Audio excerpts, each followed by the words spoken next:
Pregnant woman faints on the sidewalk, identity of the father terrifies the police. A young woman was lying on her side on the stone-paved sidewalk, her arms wrapped around her belly, her breathing ragged. Her long black hair was tangled, her face pale, her clothes wrinkled. No purse, no phone, no documents on her. Her body's cold as ice. Can you hear me? Miss? I already called for an ambulance. The paramedics are on their way. A middle-aged man hurried to cover her with his jacket. A young woman clasped her hands in prayer. The man who had called the ambulance spoke with trembling hands. She's still breathing, but barely. Her belly, it looks like she's pregnant, almost due. A strong gust of wind swept through, making everyone shiver. The woman lay still, unresponsive. On her wrist, a faded hospital bracelet peeked out from under her sleeve.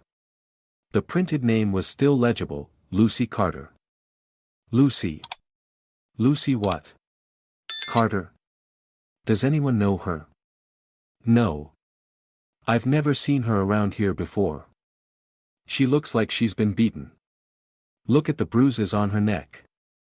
A man named Alan, a security guard from a nearby jewelry store, spoke up. I've worked here for years. Never seen her before. But judging by her appearance, she's definitely not homeless. She used to be educated. How do you know? Look at her nails. Scratched up, sure, but they were once well cared for. And her posture, it used to be upright. Now she's just worn down. The sound of sirens echoed from afar. The crowd stepped aside as the ambulance arrived.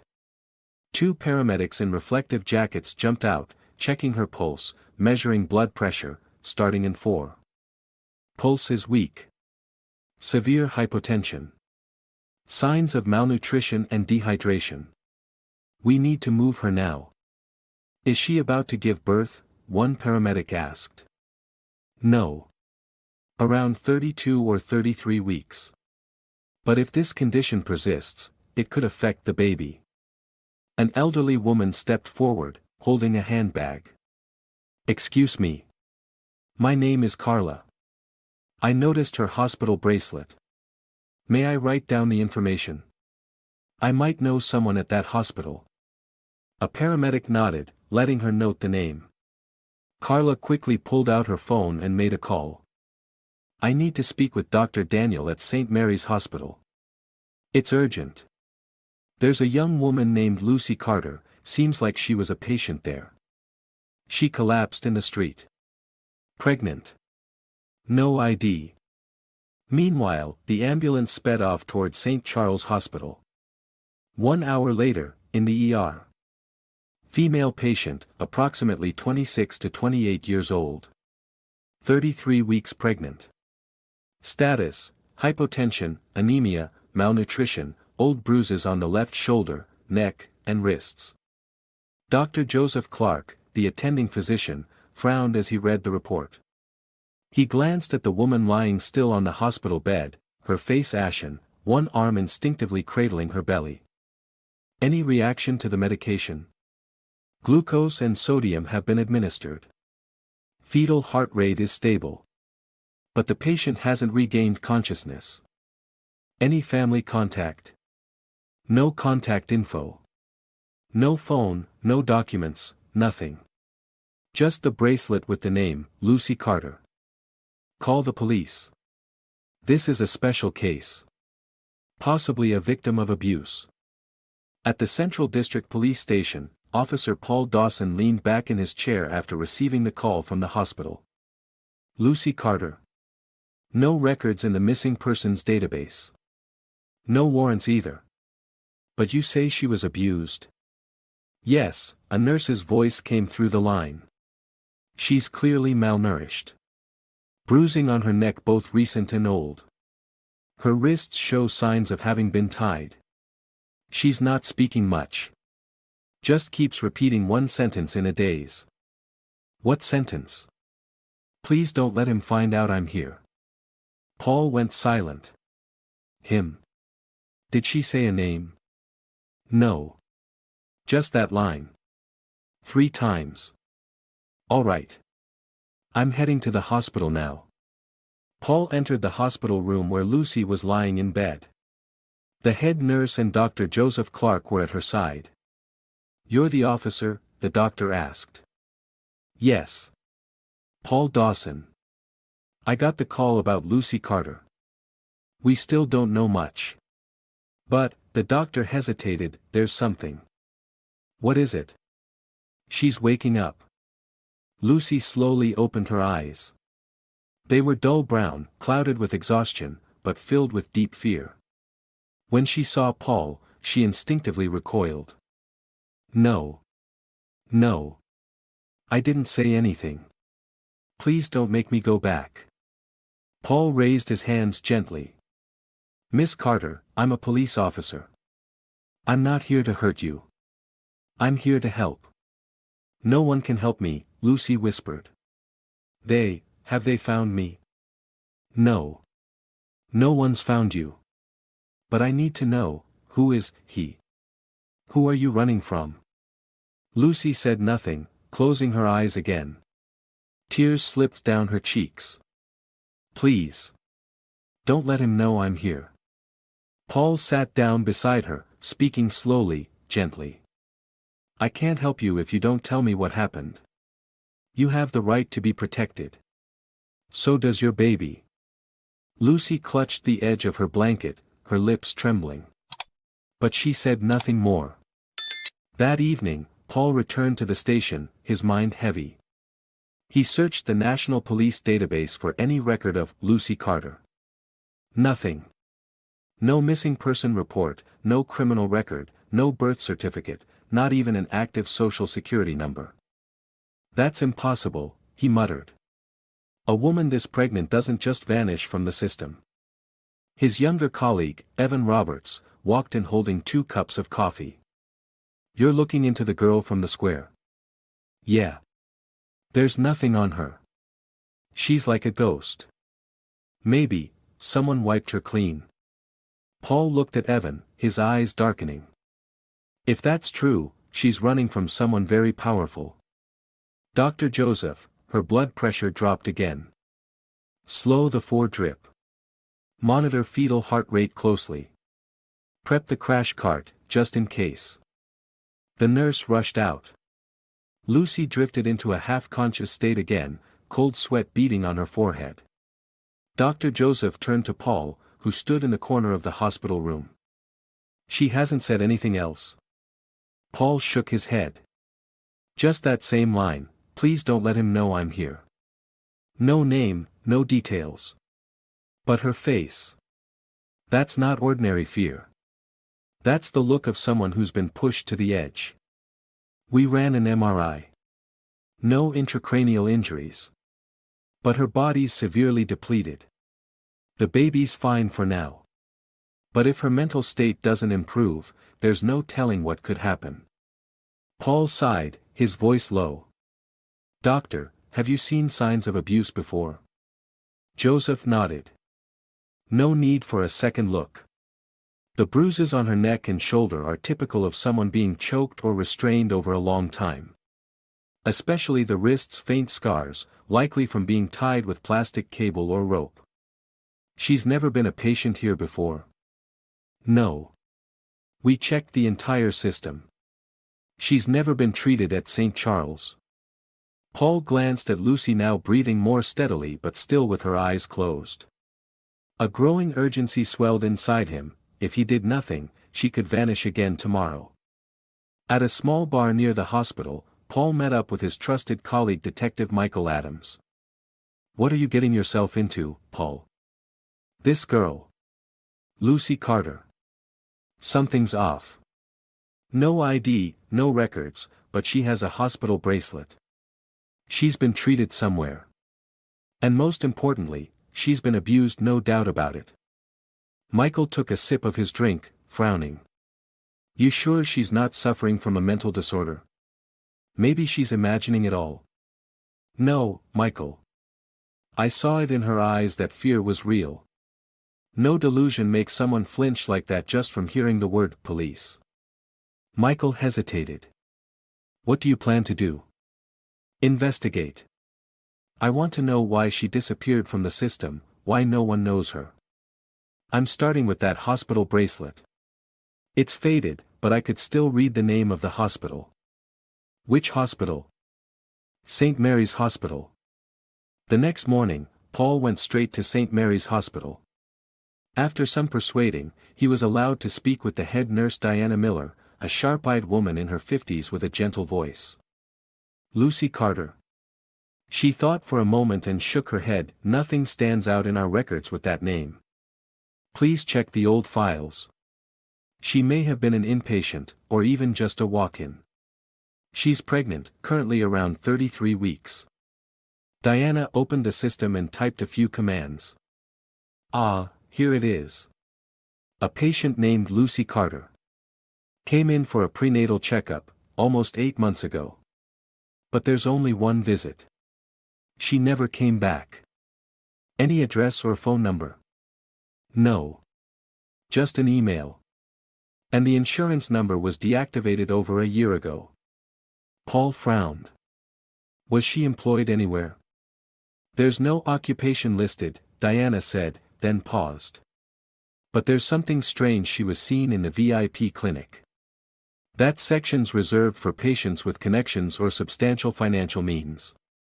She has no ID, no bank account. How could she get in? It's simple, Diana lowered her voice. Someone else paid for her. That afternoon, when Paul returned to St. Charles Hospital, he stepped into the hospital room with a cup of hot tea. Lucy. She flinched awake, pulling away, her eyes full of wariness. Easy, it's me, Paul. I'm the police officer. I'm not here to arrest you. I just want to help. No one can help me, Lucy's voice cracked. Anyone who tries will get hurt. Who's hurting them? Lucy remained silent. Did he ever hold you captive? No response. Did he force you to get pregnant? Tears streamed down Lucy's face.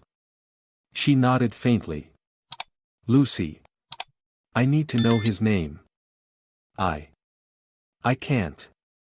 Why not? If I say it, he'll kill my baby. I swear, he said he'd never let this child be born. Paul clenched his fists. You're not alone. You don't know who he is. Then tell me. Lucy looked at him, eyes brimming with tears.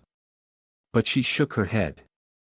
There's only one person who could understand me, but she doesn't want to see me anymore. Who? Maria. Paul began searching that name. Not easy. Maria was a common name. But using the records from St. Mary's Hospital, he found an email, maria_thompson.legal@outlook.com. The legal part caught his attention. A lawyer? After a few phone calls, he finally found Maria Thompson, a lawyer who studied at Columbia University. When he called her, her voice trembled. Lucy. Oh my God, she's alive. She's at St. Charles Hospital. Pregnant. But she refuses to speak about anything. Just like she warned me. What do you know, Miss Thompson? Call me Maria. I was Lucy's best friend. We studied law together. She was the top of our class. But one day, she vanished without a trace. No messages, no calls. I thought she was dead. She said only one person would understand her. That person is you. Maria was speechless. I used to be angry at her. I was furious she left without a word. But now I understand. If she had to disappear, then she must have been pushed to the edge.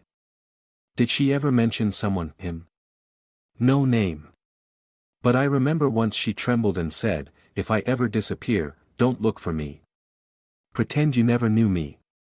Paul was silent. After a moment, he asked. Can you come to the hospital? Maria was quiet. Then replied. I'll be there. Tonight. Lucy. It's me, Maria. Lucy opened her eyes at the sound of that familiar voice. Maria sat at the edge of the hospital bed, her trembling hands resting on the blanket. Tears welled instantly in Lucy's eyes. "You, is it really you?" "It's me. Maria. You scared me to death. I didn't dare reach out. I was afraid he'd find out." Paul stood in the corner of the room, arms crossed, watching the emotional reunion between the two women. He quietly took out his phone and started recording. He knew, this might be the key to unlocking the truth. "Lucy, do you know how worried I was?" Maria's voice shook. "One day you vanished from the dorm, no notes, no emails, no goodbyes. You were the strongest, smartest girl I knew.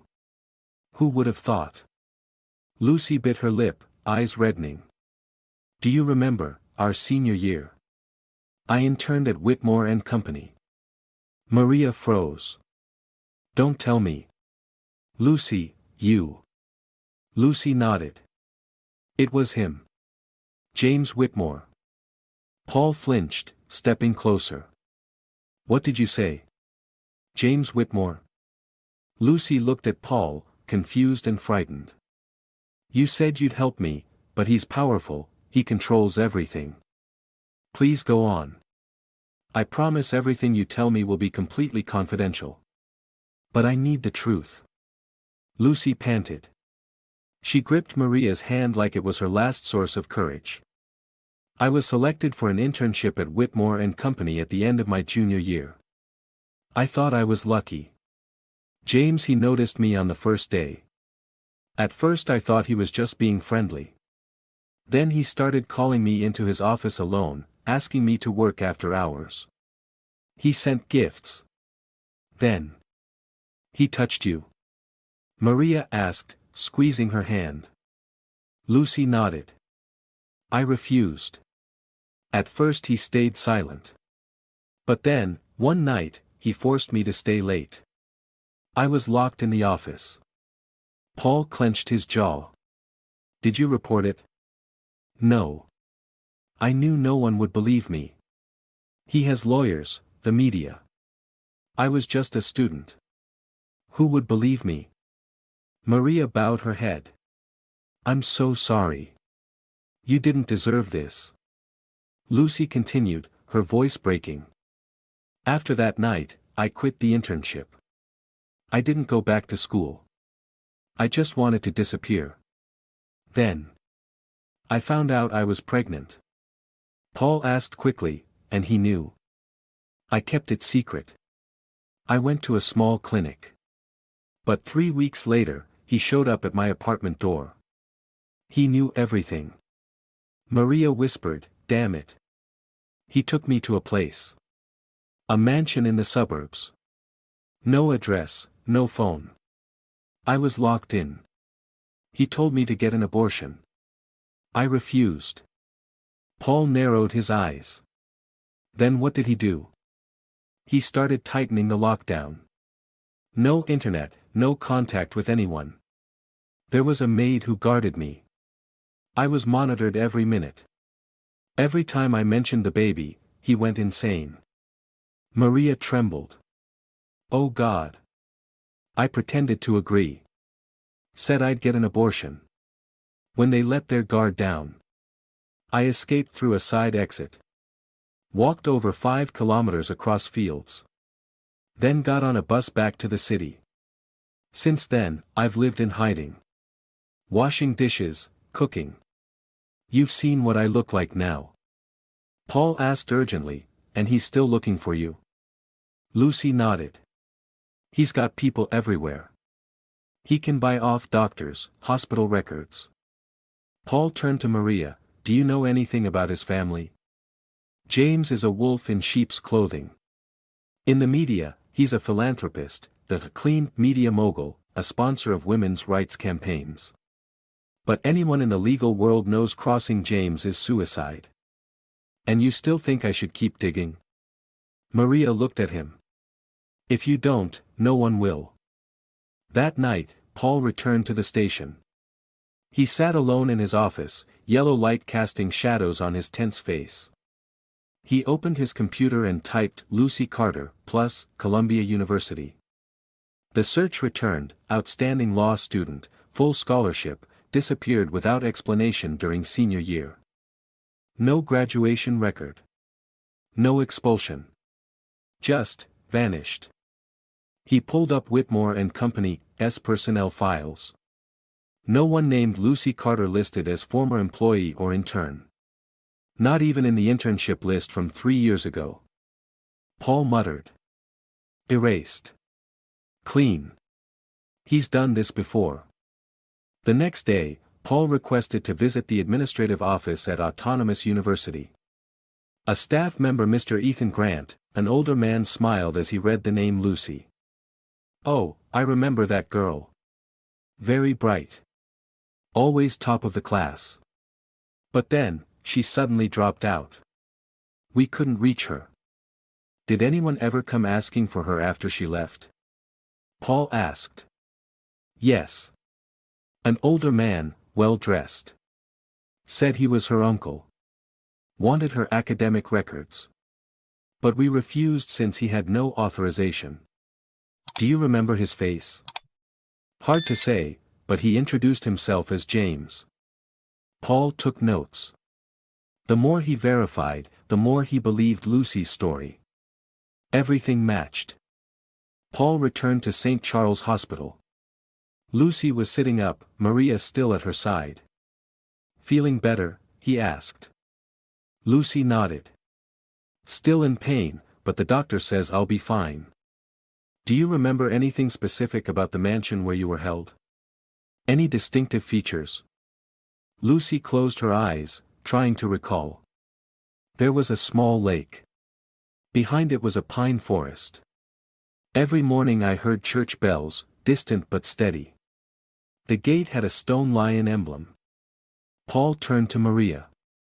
Can you guess where that might be? Could be the northern suburbs. There's an old church called Santa Rosa. Near there is a high-end villa area. Do you remember the name of the maid? Lucy nodded. Her name's Eleanor. But she's afraid of him. She probably won't talk. Paul wrote everything down. Thank you, Lucy. Every detail matters. I won't let him hurt you or your baby again. Lucy looked at him, her eyes shimmering. You aren't afraid? Paul smiled. I am. But I'm more afraid of silence. The name James Whitmore is no stranger to me, Michael Adams grimaced as Paul filled him in. Someone filed a report against him 3 years ago for forcing himself on a female employee. But the case disappeared within a week. Disappeared? The family withdrew the complaint. James's lawyer showed up with a psychological support settlement in the 6-figure range. The girl disappeared from Spain shortly after. Paul clenched his fists.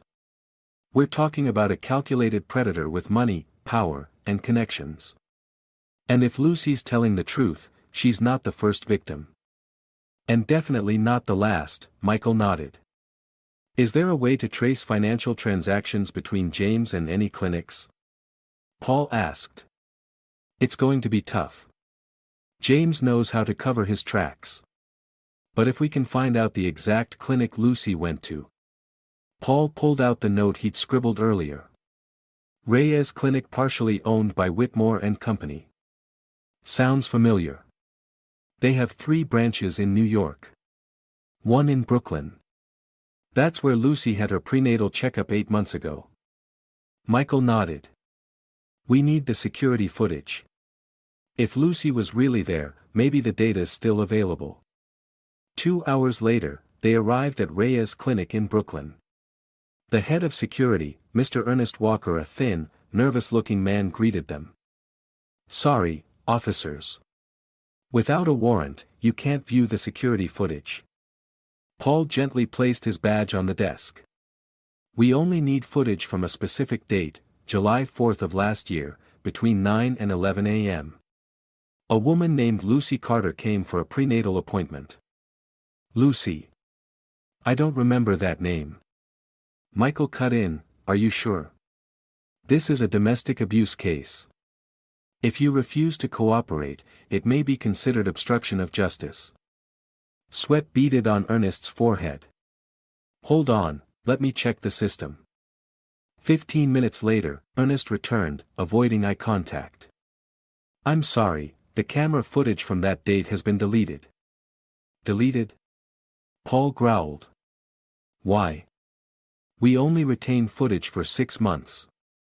Then it's automatically erased." "What about patient records?"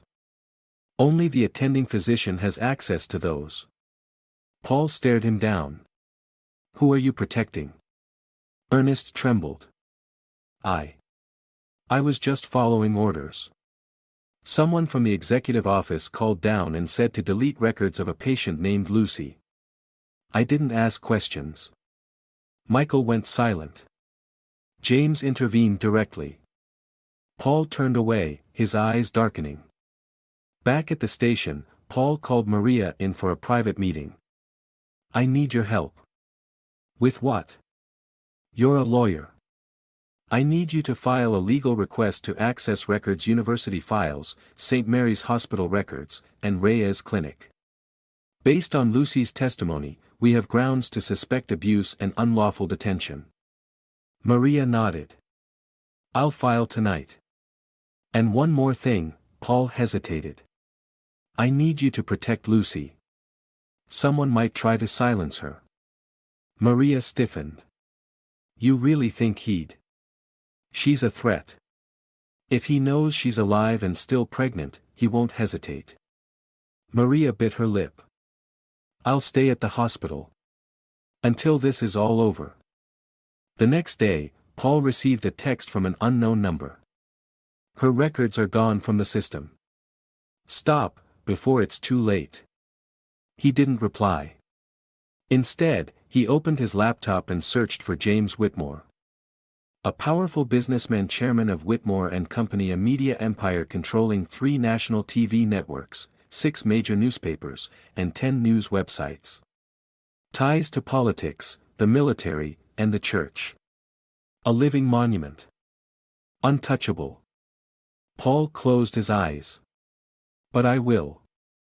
At the hospital, Maria answered a call from an unknown number. "Hello. You're Lucy's friend, right?" "Who is this?" "My name's Thomas. I used to be Mr. James's personal driver. I know what happened to Lucy. I want to help." Maria grew wary. "How did you get my number?" "I overheard her mention you when I worked at the estate. I know she didn't do anything wrong. I have proof of what James did. Can you meet me at the hospital?" "No. I'm being watched. But I have a recording. I'll send it if you promise to keep me safe." "Send it." An hour later, Maria received an audio file. James's voice rang out cold and sharp. "That little bitch thinks she's clever. Let's see how long she can hide.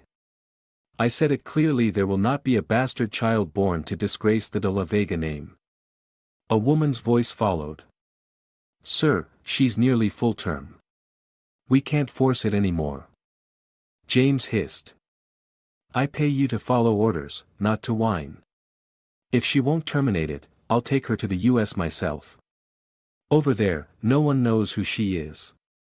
Maria trembled. She immediately called Paul. "You need to hear this." That night, Paul played the recording for Michael. His eyes widened. "Enough to open an investigation. But if we want this to hold up in court, we need to verify the source." "Who's Thomas?" "Former driver. He could be a crucial link." "And you think James is just going to sit still?" "No. So what's your plan?" Paul held up a USB stick. "I'm sending this recording to someone I trust, a freelance journalist." Michael stared at him. "You want to blow this thing wide open?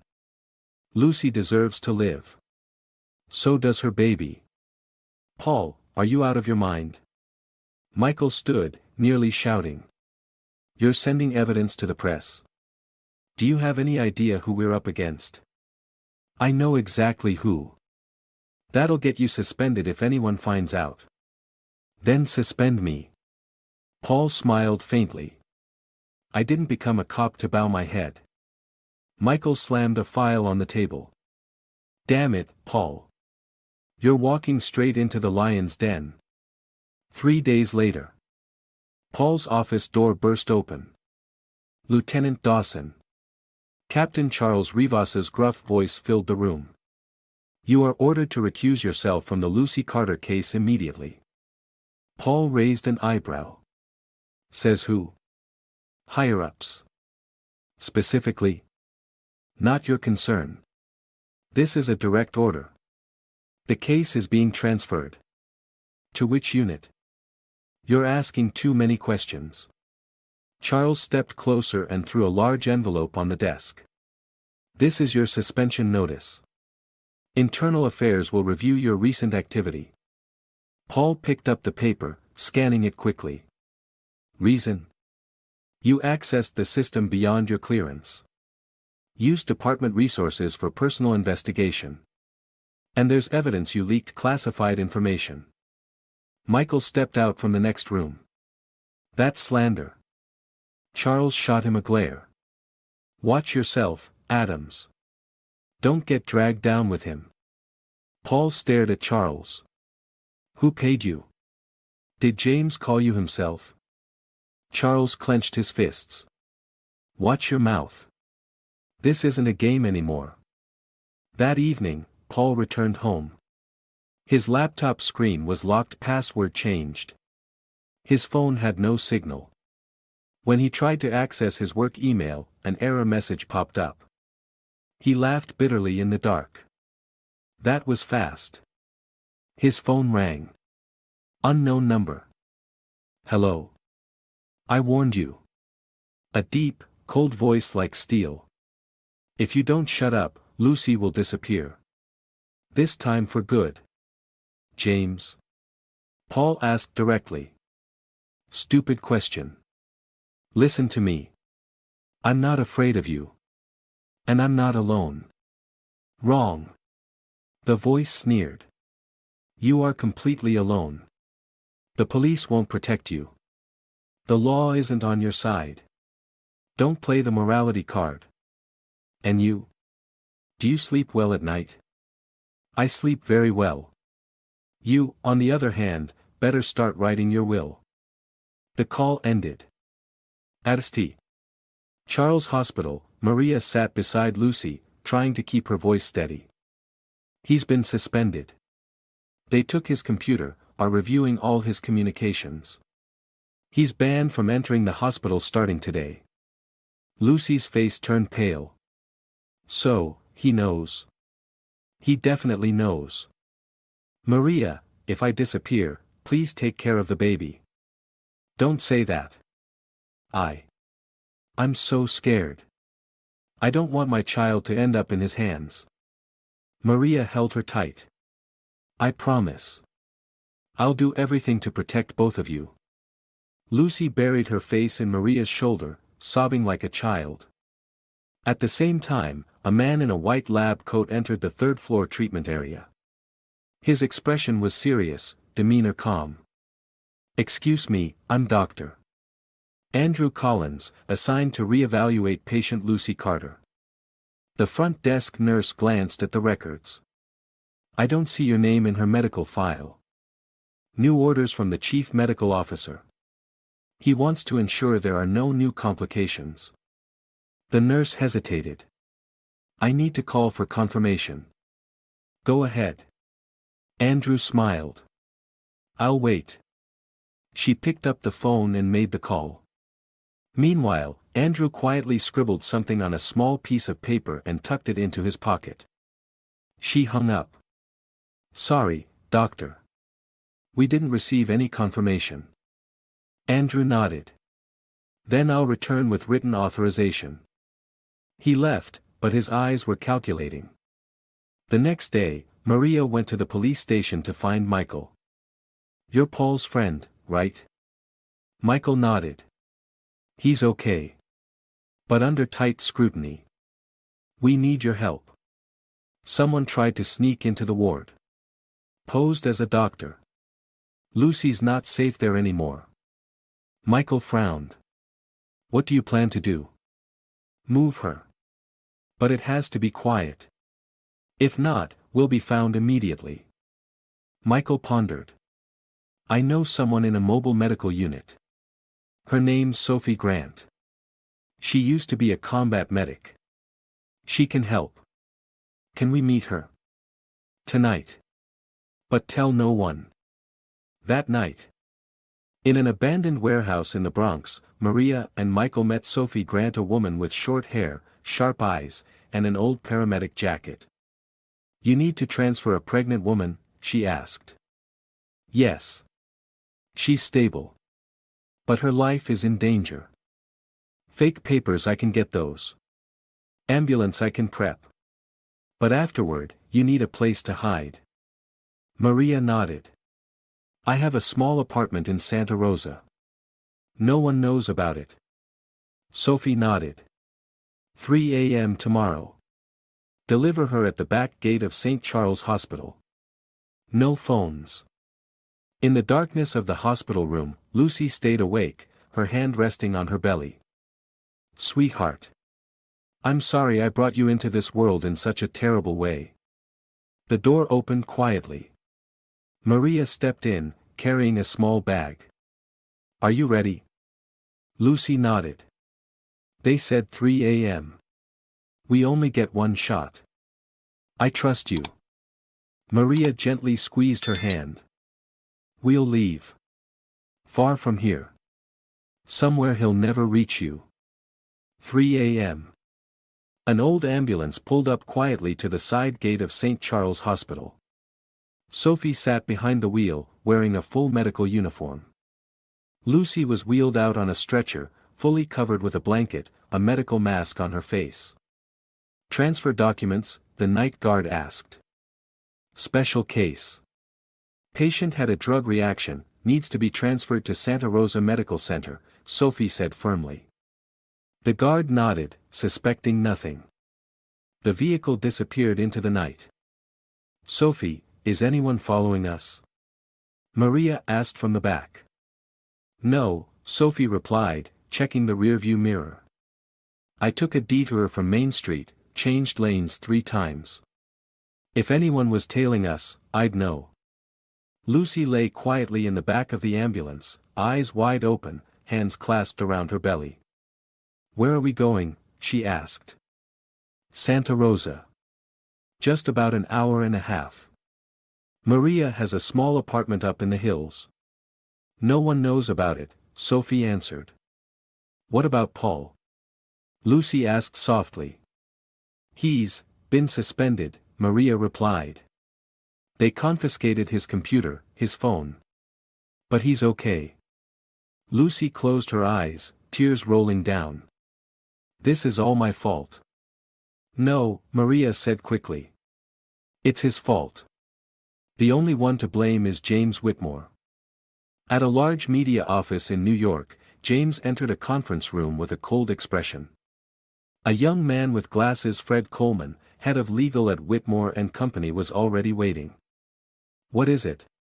James asked. Sir, the audio recording has been leaked. What? The recording about the girl. Your voice, and the threats. James's face darkened. How? We're not sure. But this morning, an independent journalist named Isabel Carter sent a formal request for comment before publishing a story. James slammed his hand on the table. Idiots. I told you to wipe everything clean. Where the hell is Thomas? Can't be reached. James sneered. He'll regret betraying me. Should we call in the special contacts? James was silent for a few seconds, then nodded. Call Henry. Tell him to clean up like last time.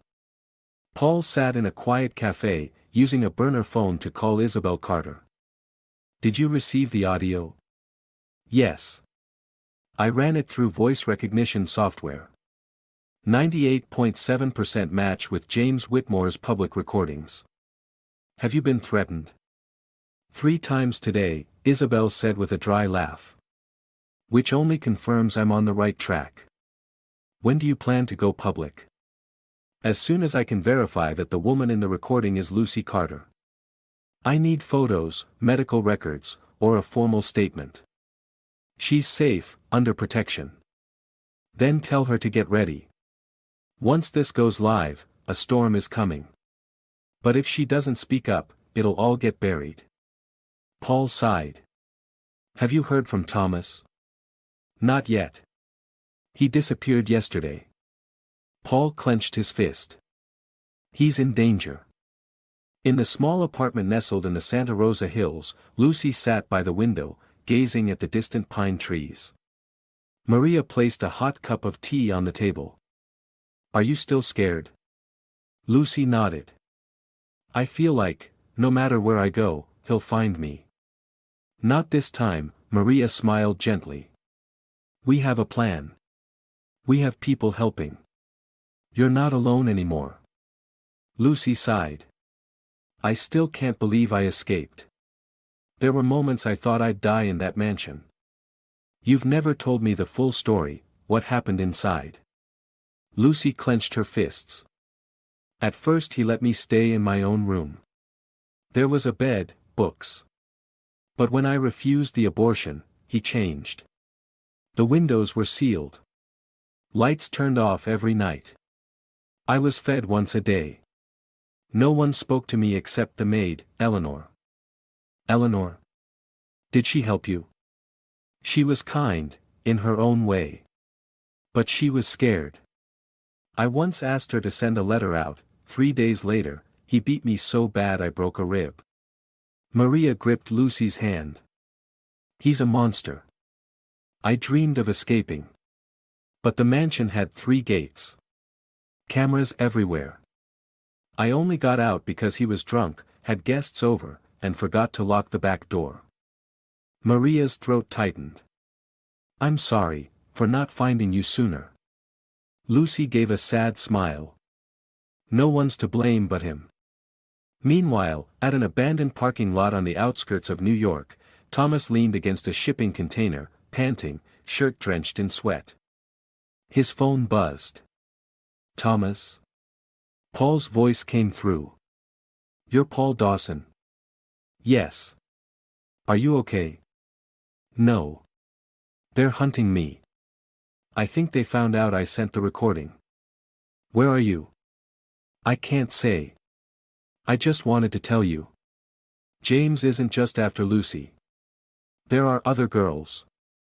I drove 2 of them to the airport once, they cried like children. But no one ever speaks. Do you have proof? I have hallway footage from the mansion. But I've hidden it.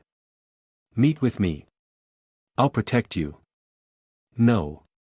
I don't trust anyone anymore. But if I die, the video will go to Isabel Carter.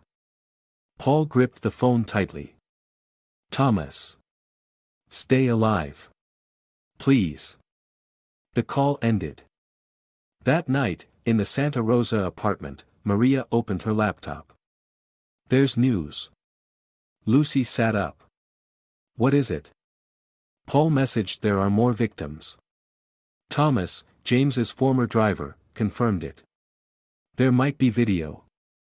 Other evidence. Lucy hesitated. Maria, if they want me to go public. I'll do it. Are you sure? I don't want to keep hiding. I want my child to grow up in the light, not in the shadows of silence. Maria teared up. You're incredibly strong. No. I'm just tired of being afraid. Paul, what the hell are you doing? You've been suspended. Michael burst into the small rental room where Paul was temporarily staying after losing system access. I'm doing what we should have done from the start, Paul replied, eyes fixed on his laptop. Michael frowned. You're illegally accessing the national database. If they catch you, you'll go to jail. I know, Paul said, handing him a USB. But this is worth the risk. Satellite images of the mansion where Lucy was held. From a private security firm I worked with before. Michael opened the files. A sprawling mansion appeared on screen, tall walls, black iron gates, pine forest surrounding it. That's exactly what Lucy described. There's more. Paul played another video. This shows vehicle activity.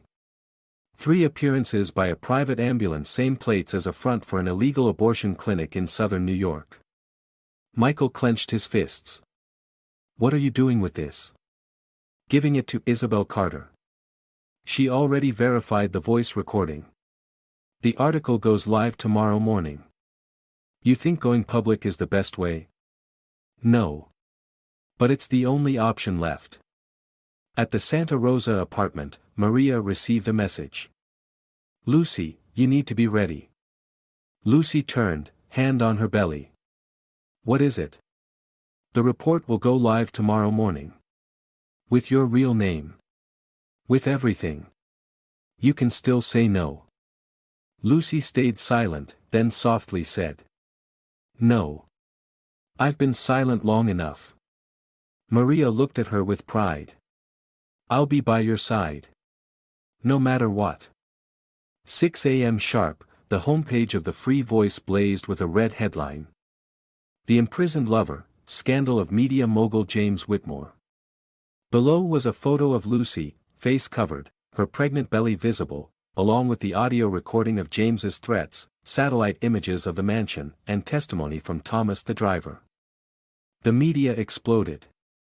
Twitter, Facebook, Instagram, forums, all flooded with outrage. A monster in angel's clothing.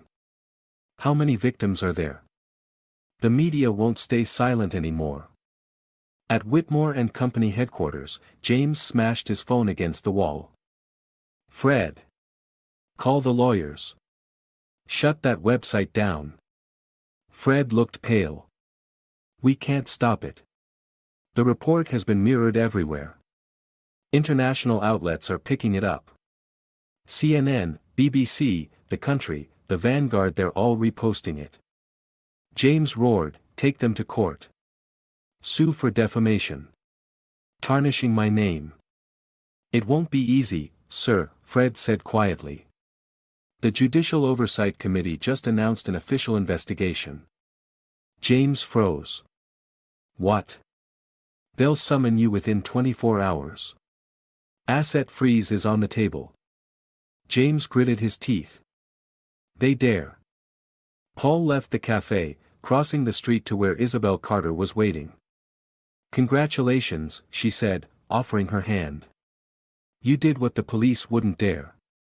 Too early for that, Paul replied, shaking her hand. James isn't down yet. But he's lost control of public opinion. That's his biggest weakness. Paul received a text. Lucy wants to go public. She's meeting the press tonight. Isabel nodded. I'll handle the media. But you need to increase security. He won't sit quietly. Meanwhile, in Santa Rosa. A black car parked about 200 meters from Maria's apartment. A man in gray clothes, wearing gloves, held binoculars. We've got a visual. 2 women inside. One's pregnant. It's her. His phone buzzed. James's voice came through. Don't let her leave. If necessary, take her out. The man nodded, ended the call, and pulled a silenced pistol from his jacket. Lucy stepped onto the balcony, taking in the fresh air. Suddenly, a chill ran down her spine. She spotted a glint of light from afar like a scope lens. Maria. What is it? Someone's watching us. Maria yanked the curtains shut, immediately calling Sophie.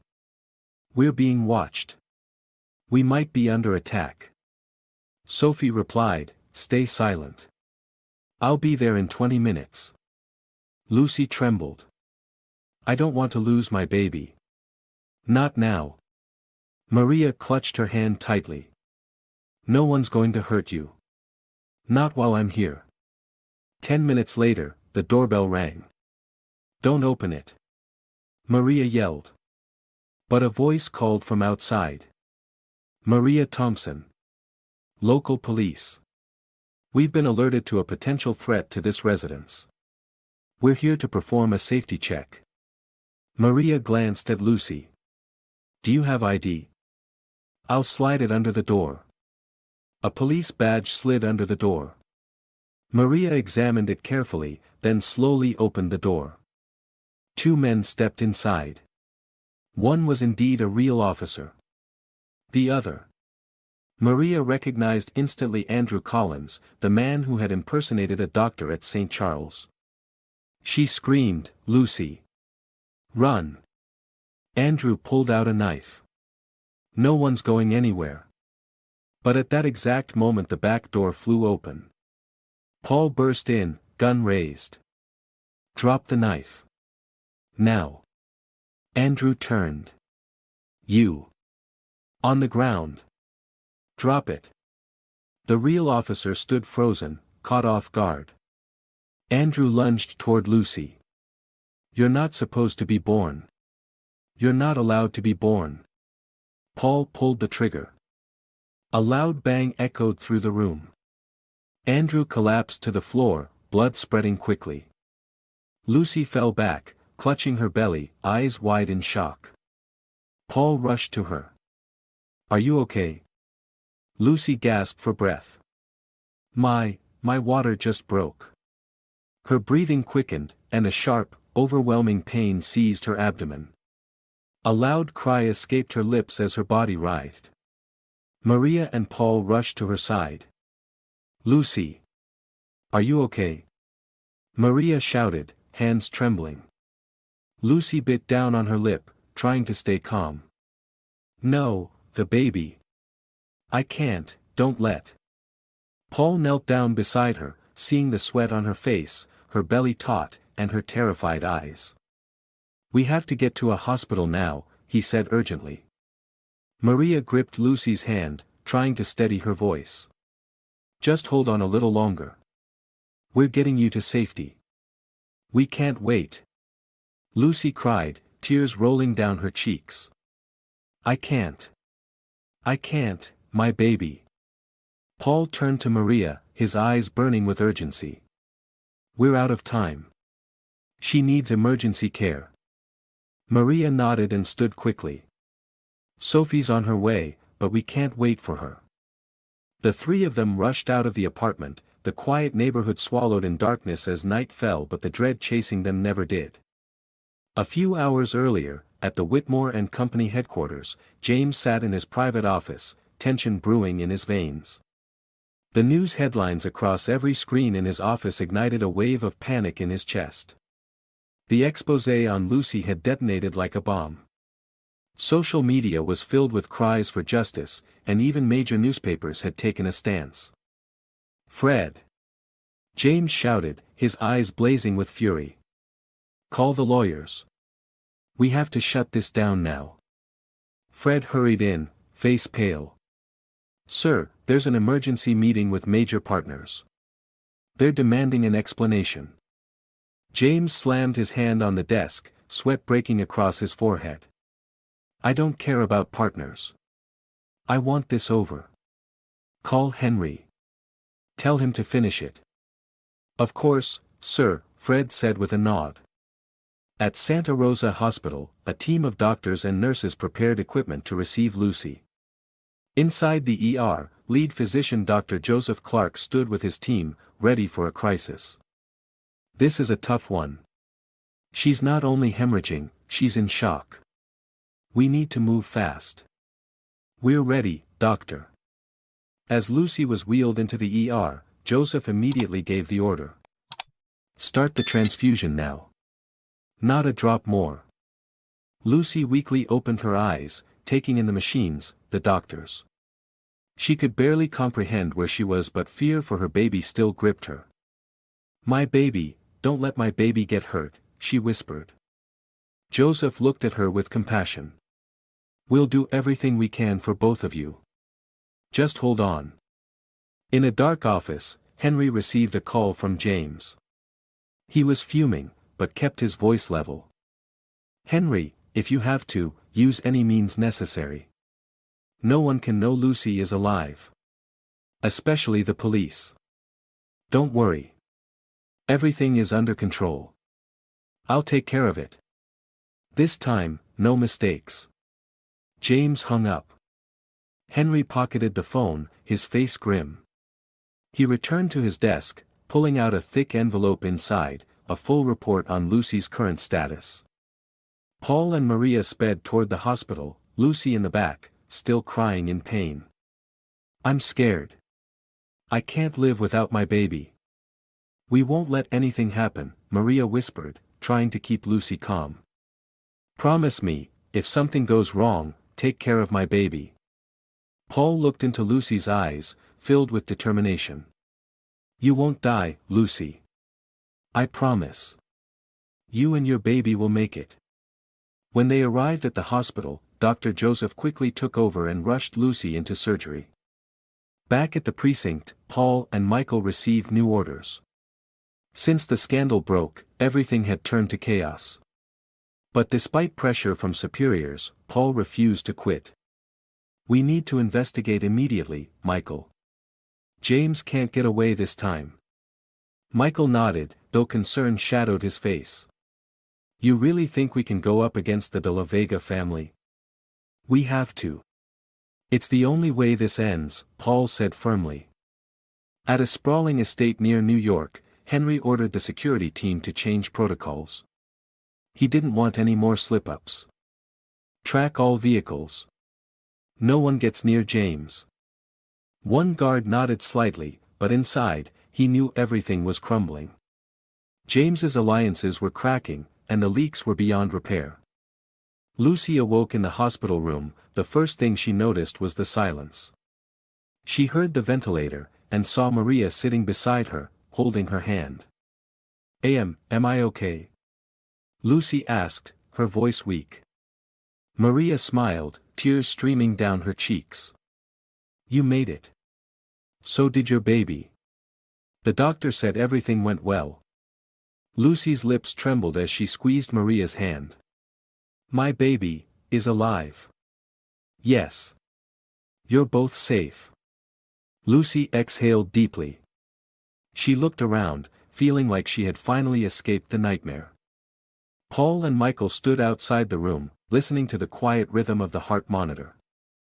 "She's out of danger," Michael said softly. "But this isn't over."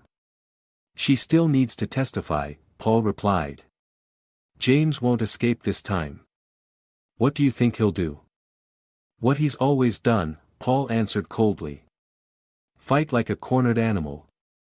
"But we're not backing down." The next morning, at the hospital, Lucy sat up in bed.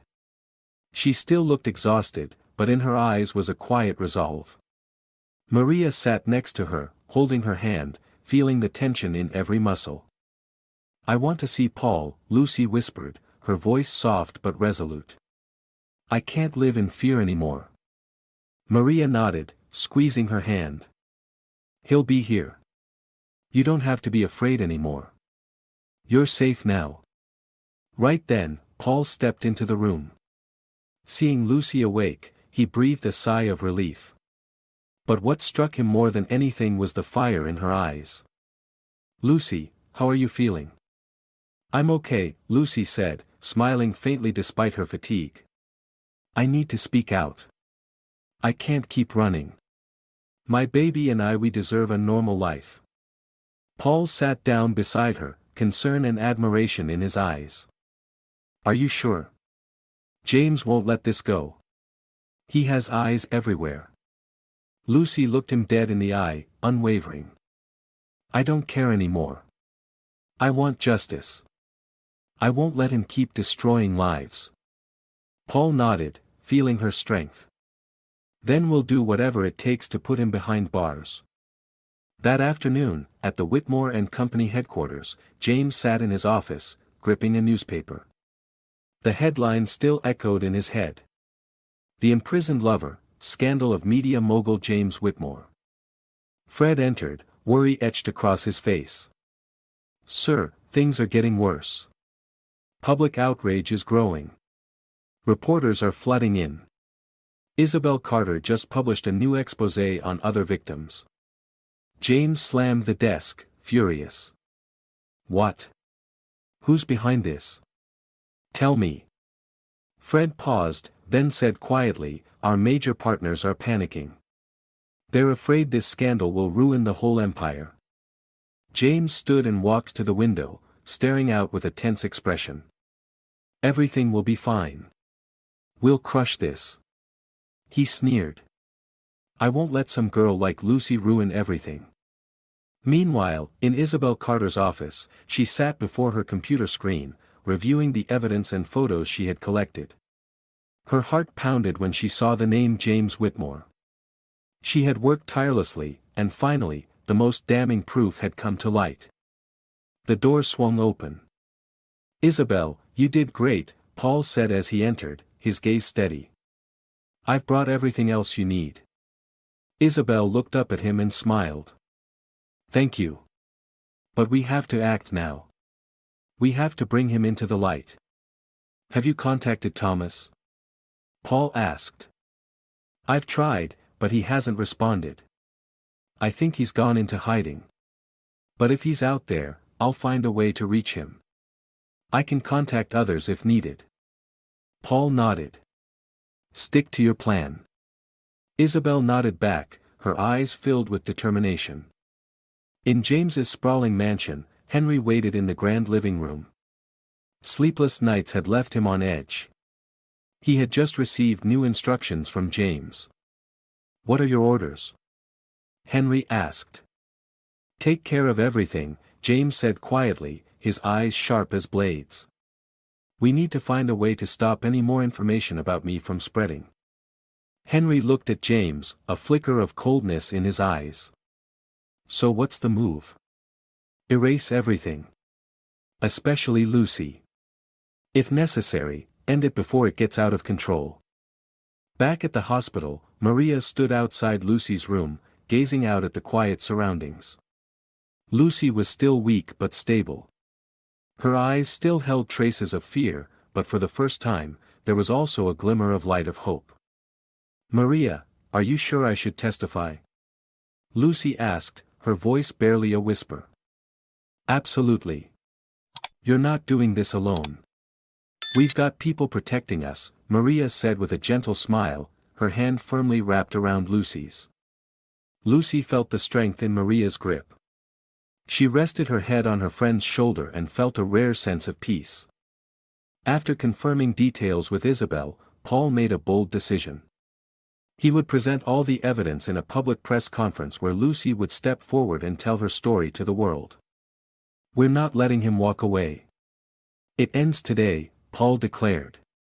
That afternoon, in front of dozens of reporters and television cameras, Lucy stood at the podium. She could feel every eye fixed on her, but she wasn't afraid. This was the moment she had been preparing for her entire life. "This is the truth. I was held captive by James Whitmore. I was coerced. But today, I stand here to tell the world. I will not let him hide anymore." Reporters hurled question after question, but Lucy stood strong. She knew that this day would change her life forever. Police began digging deep into Whitmore and Company, and soon enough, evidence of James's crimes surfaced. Lawsuits were filed, and the official investigation entered its final and decisive phase. James Whitmore, once a man who thought he could manipulate everything, now had to face reality. The truth was out, and no one could save him anymore. He now faced up to 30 years in prison. The lesson from this story is the power of resilience and justice. Despite the pain and fear she endured, Lucy never gave up hope. Her story highlights that silence in the face of injustice only allows it to continue, and only by standing up to the truth can we change our fate.